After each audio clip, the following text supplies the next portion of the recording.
Virtually Speaking podcast. My name is Pete Fletcher, and joining me as usual is my good friend, Mr. John Nicholson. John, how you doing, buddy? You know, I'm sitting here looking at some new home lab hardware and trying to figure out, what's the best place to put it. Like, do I put it in the closet? Do I put it in, someone else's data center? Do I go crazy like Virtual Hobbit and get a colo for it? Should I just lease hardware from a cloud? Like, am I overthinking this? Like, where data goes, I feel like it kind of matters. I like being able to go up and touch the box and lick the DEM or whatever it is. So you have been known to be a bit of a dim licker. I'm not going to lie, but listen, you shouldn't make these decisions on your own. You should always consult the experts. And you're in luck today because we do have an expert on the call. This guy has not only talked about this on his blog posts, his blog page, his YouTube, all over the internet. He's written books about it, lots of good videos. Joining the Virtually Speaking podcast for the very first time is a new friend of the show, David Linthicum. David, welcome. Oh, well, great to be here, guys. Thank you for having me. Looking forward to the conversation.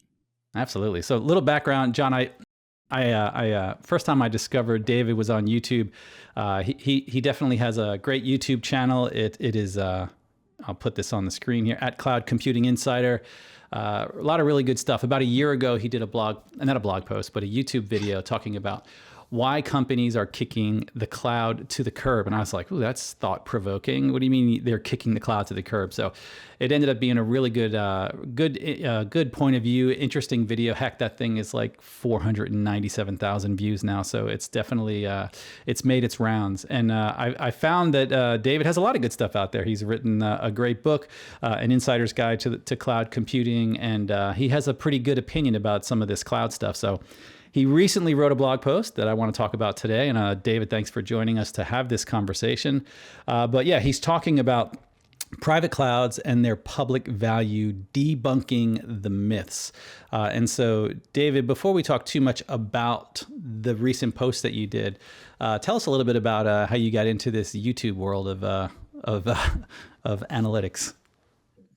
Yeah, basically, I was allowed to get into it. I was at Deloitte. I was the chief cloud strategy officer for 7 years, and wasn't allowed to have YouTube channels then. But we did have a podcast called the On Cloud Podcast.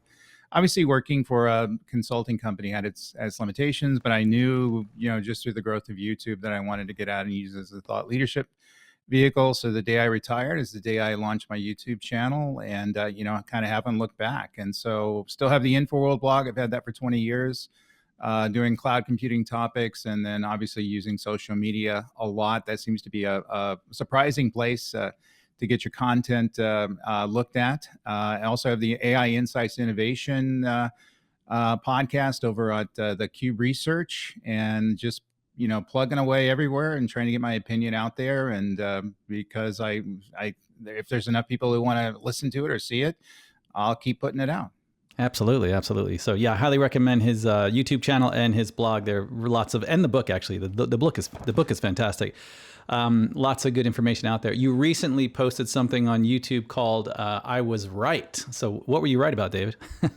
I was right last year when I actually had a video that came out, and it said you failed, and talked about how the cloud providers, the big cloud providers, obviously AMG, Amazon, Microsoft, and Google, weren't doing a great job in serving the AI marketplace where the enterprises were looking to leverage it. So I saw, having been a consultant with a lot of enterprises out there and looking at the statistics, I didn't see an uptake in what the large cloud providers were doing and the uptake in AI. And everybody called me crazy. They said, obviously, the public cloud providers are where, the growth is going to occur around AI mechanisms, and here we are in 2025, and all three of them missed their numbers. And one of the reasons they missed their numbers is on weaknesses in the growth of AI systems. And so it wasn't a capacity issue. It was the fact that I think enterprises don't view them as the value choice. And when you're looking at AI systems where you're going to use GPU systems that are 5 times the money, people are going to be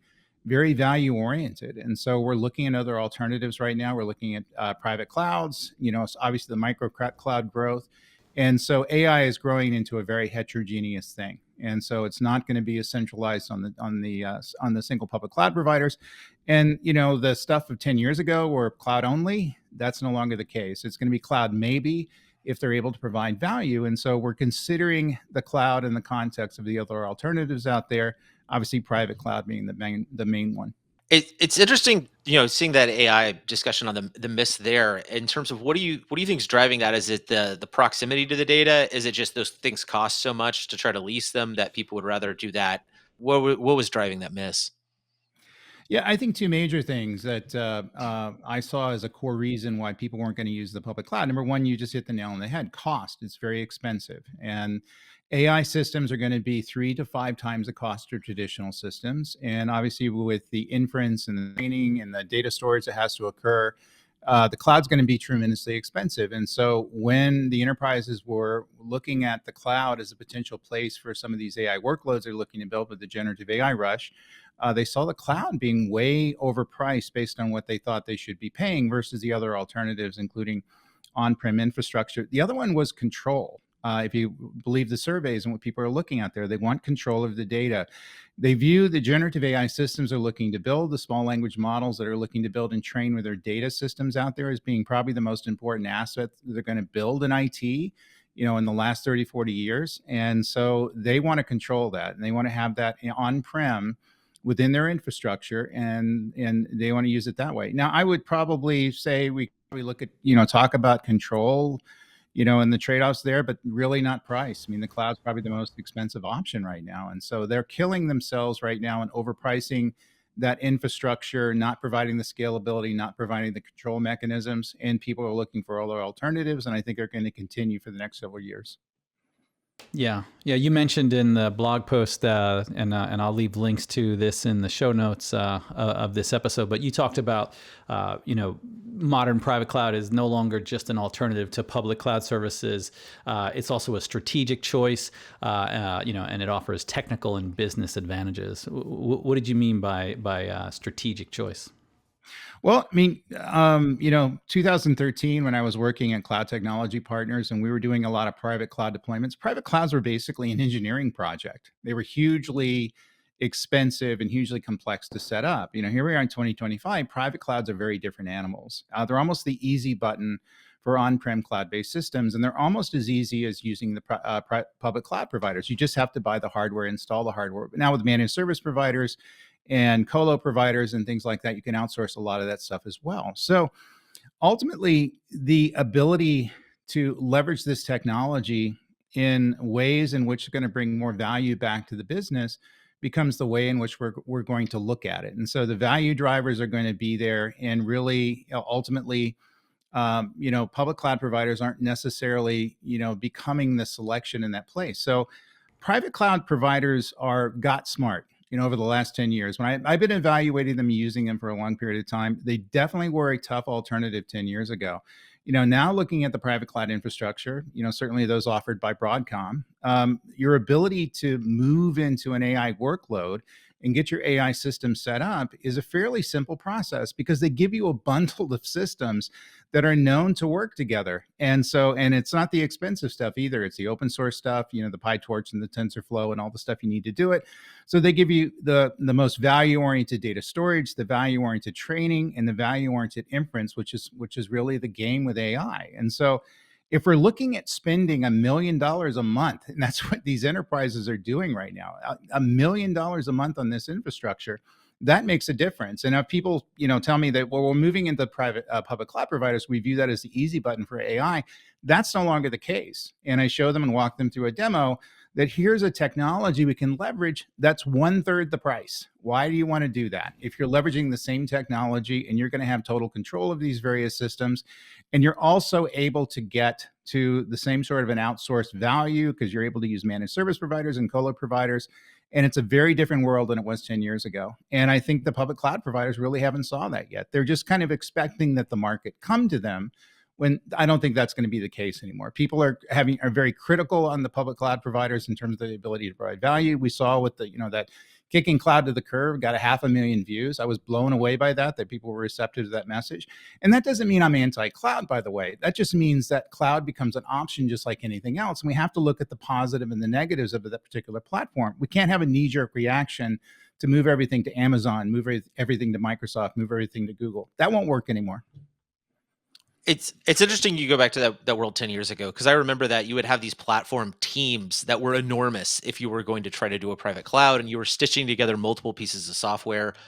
And I think there's like this mindset of like, oh, these big on-prem enterprise software companies, they're going to move slowly, they're not going to move quickly, and everybody forgets like eventually everybody accrues technical debt or reaches scale limits, and your competition figures stuff out. I mean, I've got Walmart here delivering stuff to my door just as often as Amazon now. It's kind of proof of that. Amazon's trying to figure out in-place retail, Walmart's trying to figure out delivery. But it's the one thing that I did like that you talked about was like colo, because that's an interesting one, and managed service providers, because I feel like I've been hung out with a lot of product marketing people over the years, and they're fun. But I always joke there's like lies, damn lies, and marketing TCO models. And I feel like you had enterprise software vendors who often would try to be like, oh, look at this, it's really expensive. And then you had cloud people who are like, are you factoring in the cost of the oil change in the generator, and like all these like weird operational tasks. And there almost was this attitude, I feel like, on cost modeling to where there's no middle ground. You literally are having to staff someone to change oil in a generator, or, do something really, obtuse, or figure out, floor space and physically go build a building. Like there's someone sitting there, the cost of the permitting, and or you're 100%, public cloud, you're consuming everything at the highest level of abstraction. You're doing that PaaS, that IaaS, whatever that is, function as a service, whatever the hipsters are doing these days. Like let's talk a little bit like why are colo and MSP, where is their value play in this, in terms of like that trade-off of cost, ease, balance? Like where do you see the success, and maybe why don't people talk about them enough? Because I don't hear as many people talk about those specific options. Well, I mean, look around where I am now. I'm in Northern Virginia, near Ashburn, Virginia, and there's a data center on every corner in this place. And so, colo and managed service providers are making up the majority of those platforms out there. Data centers became real estate in the last 10 years. So, no longer enterprises building data centers because they don't want to get into that business, because you just kind of hit the nail on the head. They want to be changing the oil on the generator, things like that. So they're outsourcing a lot of the private infrastructure out to colo providers and managed service providers. And by doing that, they're getting beyond the layer of abstraction into the physical access to the resources, but they normally never see the resources. So they do leverage it like a cloud provider. They share it through through a leased versus buy infrastructure. They're leasing it instead of buying the equipment. They're even leasing the equipment. The colo providers set the stuff up. So it is the easy button now. So in the old days, we used to have to go down and buy the damn stuff and bring it into the data centers and bolt it into the racks. Right. And that doesn't appear anywhere. People are specialized, are able to do that. So no longer is that kind of an excuse of complexity, and people saying you don't want to own your own hardware, you don't want to maintain it, you don't want to have to get into building the data centers, and we're able to provide shareability and efficiency. Those values can be found in a colo and a managed service provider, and even an enterprise cloud, enterprise data center provider right now. And so it no longer becomes that easy of a thing. It's not this CapEx versus OpEx thing anymore. And I wrote about this in my book. That stuff was not true when we said it. And here we are in 2025. Everything is leasable, and it's a matter of finding the most leasable value. And in this case, you're able to reduce your cost by 2/3.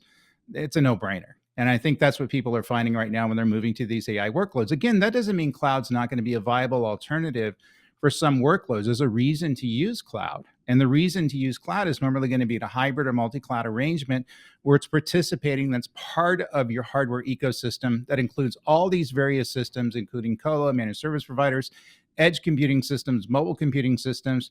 And then it becomes our ability to manage that complexity, which we can do right now with some of the operational tools that are out there.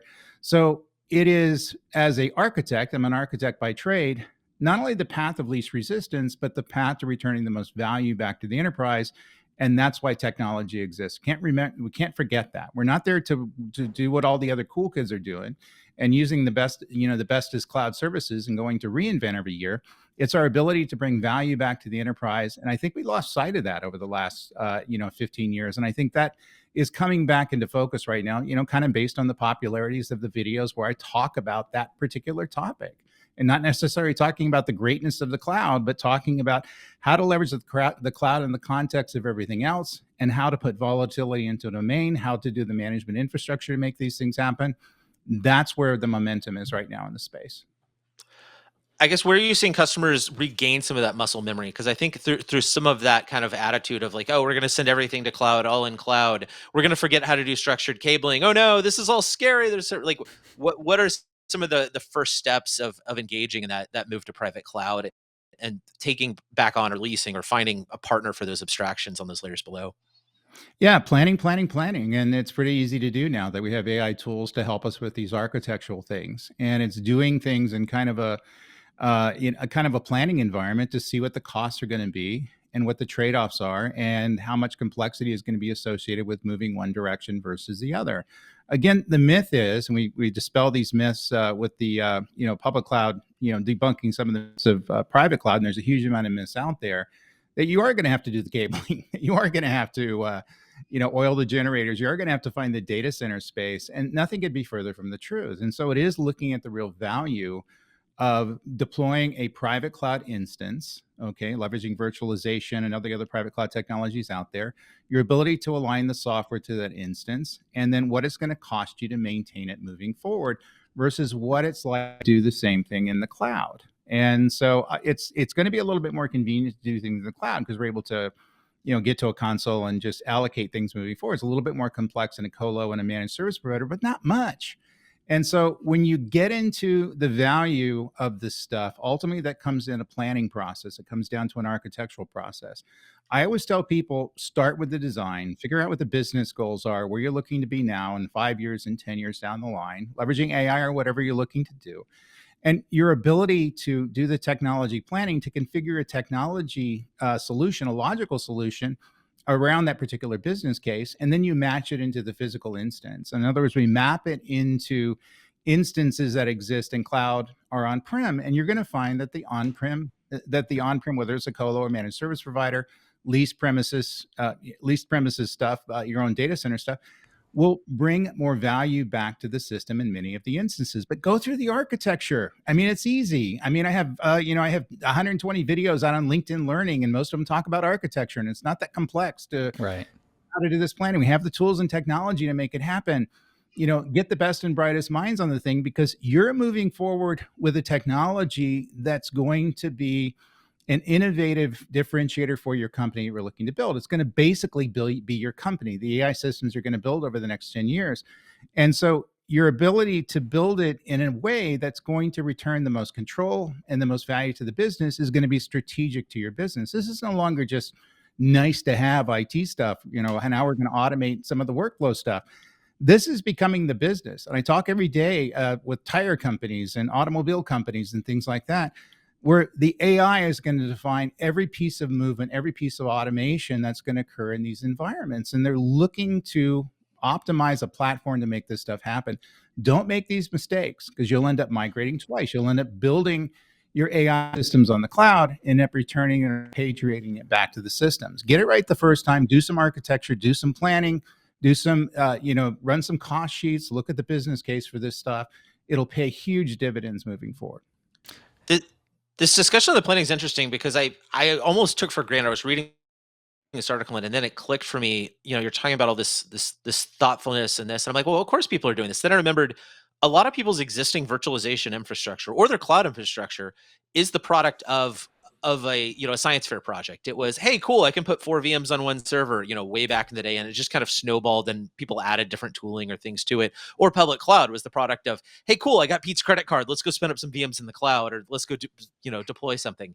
And this is interesting that I think AI, it sounds like it's causing, there's so much capital, there's so much risk of doing this wrong. There's also so much benefit that it's causing people to actually, have grown adults, have architects in the room and like think through stuff, hopefully. It absolutely is because, like I said, the investment's going to be way more than it was with traditional systems. You got to remember, we started out with cloud, with taking lifting and shifting stuff off of LAMP stacks and other things and migrating them to the cloud, and now we're normalizing some of that stuff now.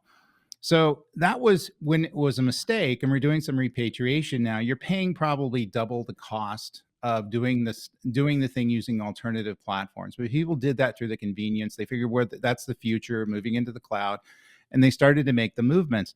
Now in the light of generative AI explosion that's gone on for the last couple of years, we're looking at the amount of money that people are going to be spending on these systems, and it's not chump change. It's 3 to 5 times that of what we built with traditional systems. So in other words, we're taking systems and they're going to be 1x. We're converting them into an AI based system, attaching AI to them. So we're doing training and inference. That's going to be a 5x expense on top of that 1x cost for the same application that has the AI capabilities. And by the way, they need all new special processors now. We have to use GPUs, and not just GPUs, but the newest version of GPUs, the one they won't ship to China. And all these sets of expenses kind of come into making this happen, and people are overwhelmed by it. And so I have, having discussions every week with CIOs that are calling me up. I don't understand what to do. I need to move into this AI stuff. My board of directors is telling me to make this drive. I have 20% of my assets that are in Amazon Web Services or Microsoft or Google. I'm looking at what they're going to charge me for these GPU instances, and I can't afford it. I don't have the budget to make this stuff happen. IT isn't 2% of the operational budget anymore. Like we've gone far off the reservation with where this stuff's going. So Yeah, there's a lot more focus.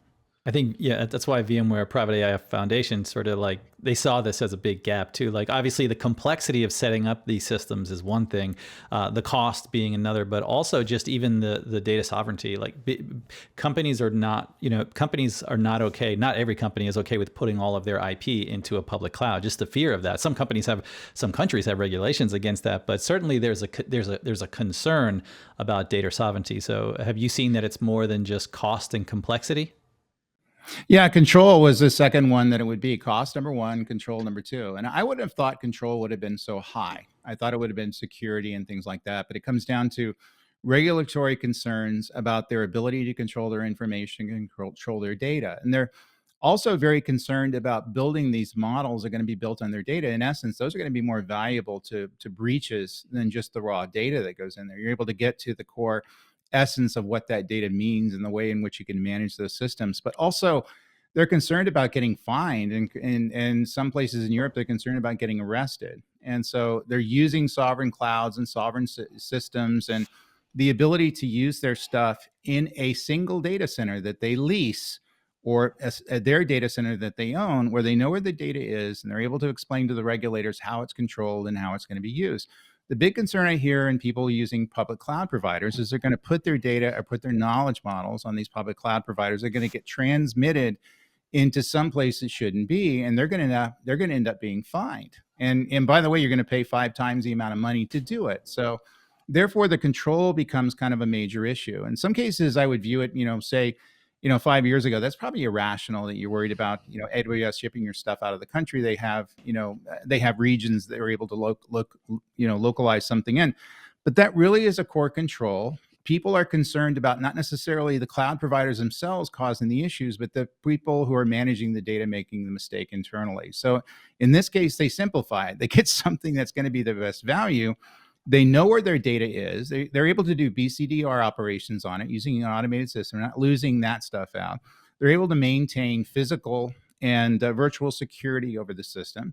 And that's a much more simpler model. And if we're moving into the stakes of what AI is, that's when people are, that's when the enterprises and that's when the CIOs are looking on how to do it in a way where they can maintain accessibility, control, accountability, and they're not going to get fined by the regulators and have to deal with the PR nightmare of that. Yeah. Another one you mentioned, which I found interesting, and I completely agree with you, but you talked about the reality of scalability. I think that's one of those other misconceptions around private cloud, that, public cloud is so valuable because we can just burst to the cloud when we need to. You can't do that with private cloud. So maybe you can share your thoughts on that. Yeah, scalability is normally not an issue. Scalability comes with planning. In other words, we're going to have scalability issues with public cloud providers as much as private cloud providers, because we're only allocating a number of resources. In other words, typically we're not going to auto scale those resources, and we're not going to leverage serverless infrastructure. So we're going to have to allocate resources very much like installing hardware within a physical data center. We just do it in a virtual way. So in other words, scalability is still going to be a concern if you're dealing with public cloud providers. You just have the ability to buy additional resources fast, which is, some people, consider an opportunity, but no one does that. No one's going to buy $100,000 of servers, in a matter of a month, just because they, suddenly need it for a particular unit. So The it CFO goes is with going to be very planning. angry at me if I forecast that wrongly. Like, So it goes with planning, the planning part, the P word. I mean, your ability to look at what kind of hardware you're going to need. If you're going to use it in a private cloud asset, we know the kind of capacity we need. Capacity is fairly inexpensive now. It's commoditized. The hardware costs have done that. Look at storage and compute costs over the last 10 years. So it's fairly easy to get these resources in place. If you're leveraging a colo provider or managed service provider, you're just sending an email to something, or just even using a console to add the additional resources to it. And you have ownership of those resources, or release version of those resources, and it becomes exactly the same as leveraging a cloud provider, just not paying as much for them. And so I never hear anybody who's calling me up said, I really, I dread moving to the private cloud. This worst mistake we made because I wasn't able to scale. I've never hear anybody saying that, because scalability comes with planning. And your ability to have control over the systems, plan how you're going to allocate these resources, all these assets, all these compute systems, things like that, is a fairly known process that you can automate those systems, things like that. So it is something that I don't see as an issue with the private cloud instances. yeah, unless you're like some mobile game developer who got lucky, like the amount of people who need to 100x their infrastructure in 24 hours, just it seems like this weird anecdote that doesn't actually happen. No, it doesn't happen. And like I said, I've never heard about it one time. And people were concerned when I used to build the private clouds. They were concerned about scalability. And there's never an unknown thing where they're going to start adding additional application processing capacity and data storage where they don't know it's coming a mile away. Yeah, the sales pipeline on operations, like, oh yeah, we just quadrupled the user count of our company, or the workloads, or we added 10 more tire factories. Like, that doesn't really happen in the the 2-week Gantt chart versus ordering a server. It just seems kind of silly, I guess, now that you talk about it. What are some of these other common myths you're seeing that people are kind of turning around to? I think the myth is that the private cloud is more expensive than the public cloud. I hear that a ton, and I think that came from the propaganda we heard 15 years ago about capex versus opex kind of thing. Also, lacking agility would be the big myth out there. And so there's no reason a private cloud instance can be as agile as a public cloud instance, again, with the planning cycles. But your need to allocate different resources, move processes around, things like that, are just as easy to do with private cloud instances as they are to do with public cloud instances. That's one. Looking at the technicians, or the skills that you need. Private clouds, basically, you're dealing with the same infrastructure, PyTorch, TensorFlow, some AI tools that you're building. Different programmers are exactly the same. They use the same tools, whether it's on AWS, Microsoft, or Google, or on a private cloud instance. You don't know where you are. Everybody's working virtually anyway. So it doesn't necessarily matter, because we're so abstracted away from the resources. Another thing would be that we're unable to get the kinds of processing we need on private cloud instances versus leveraging public cloud providers.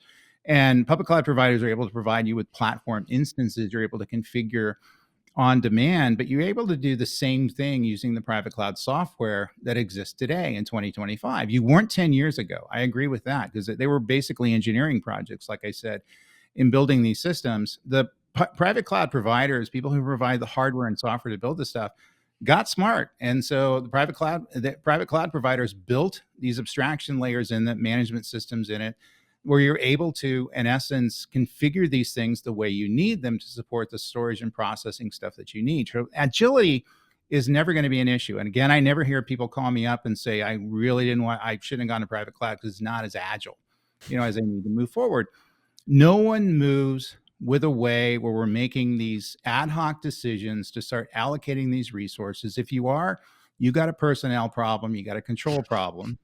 It shouldn't be, it doesn't come down to your infrastructure. And again, if we're able to get the agility that we need, get the capacity that we need, and get the value that we need out of this other platform, why don't we use it? And that's the argument out there. So this isn't really kind of, pushing private cloud, you should never use it. This is the fact of the matter is I'm able to get more value out of this platform. And it's going to be like that for quite some time.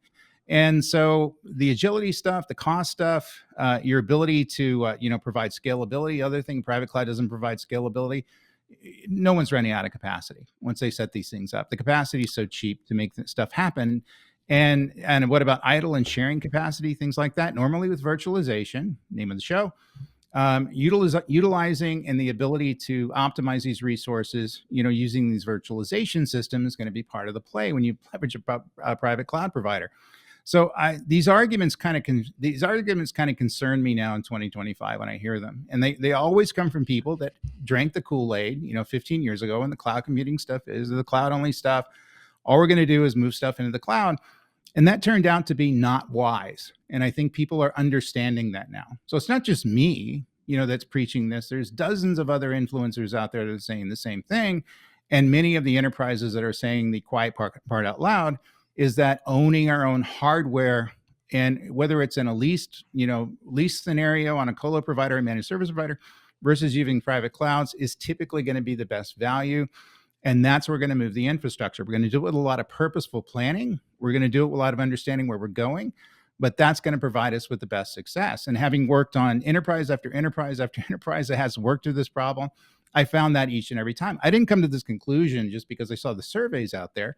I came to this conclusion because I was working with enterprises who were working this stuff every day, and rank and file CIOs that are trying to, get the most out of their budgets, and your ability to kind of get the demands of the board of directors in a way that's going to provide the best value that's going to come back to the enterprise.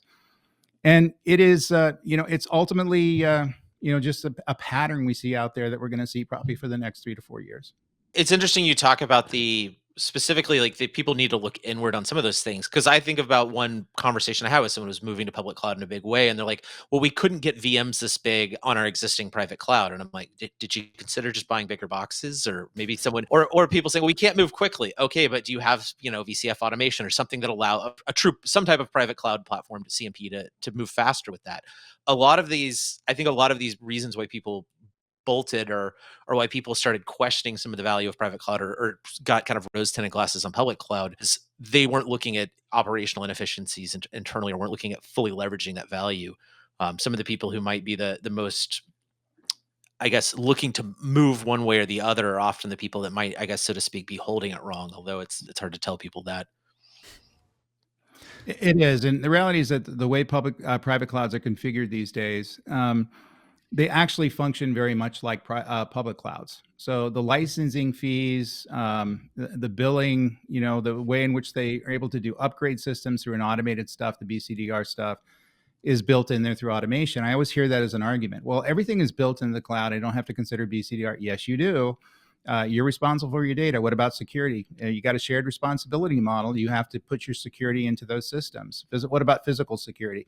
You have no idea where this stuff exists.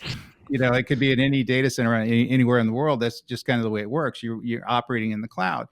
And they're talking about hardware utilization. They're talking about management of these systems. But, you get into something like egress fees, it becomes kind of an apparent. One of the things we're going to do a lot when we move into public cloud providers or private cloud providers, when people moved into public cloud providers, they had to move data in and out of the cloud for various resources. That's going to go times 100 when you get into the AI capabilities, because we're going to have the data. Those data lakes are enormous. Yeah. Huge. And the egress fees and the ingress fees, you have to pay to move stuff into the cloud and move stuff out of the cloud, get your data back. I always love that. Those have a tendency to be these junk fees that people are driving people nuts. The clouds aren't willing to relieve those fees because they view that as an expense, because they have to pay for the bandwidth that moves the data in and out of the system. Well, put it on your own infrastructure, and therefore you don't have to do it. And so if it's co-located with your existing internal systems, whether it's other private clouds or other traditional systems, or your legacy environments and your mainframe systems, things like that, you can have a very high bandwidth backplane. You don't have to pay for it. It's very cheap, and move the information almost instantaneously. And so we're able to deal with the data where it exists, not necessarily having to replicate it across different systems, and that's what people do right now. So in other words, they have a pool of data that exists on-prem and a pool of data that sits in the cloud, and they just copy it up. And normally what they do it to consume it into a data warehouse, consume it into a AI training data mechanism. All these things are going to be there. You get away from that if you run it in the same infrastructure and run it in the same physical facility. And that doesn't mean it's always the case why you should and how you should do it, but that means that it's normally going to be the path of least resistance, more so than the cloud. And it's normally going to be something that's going to provide you with the best performance, the best bandwidth, the best capacity, the best hardware utilization, versus the alternatives. And I think Yeah. that I'm able to show people that, and teaching the classes and things like that, and they're kind of blown away by that because they didn't really consider it, because everything in the $20 billion cloud marketing budget is getting them to think differently about how they leverage the cloud.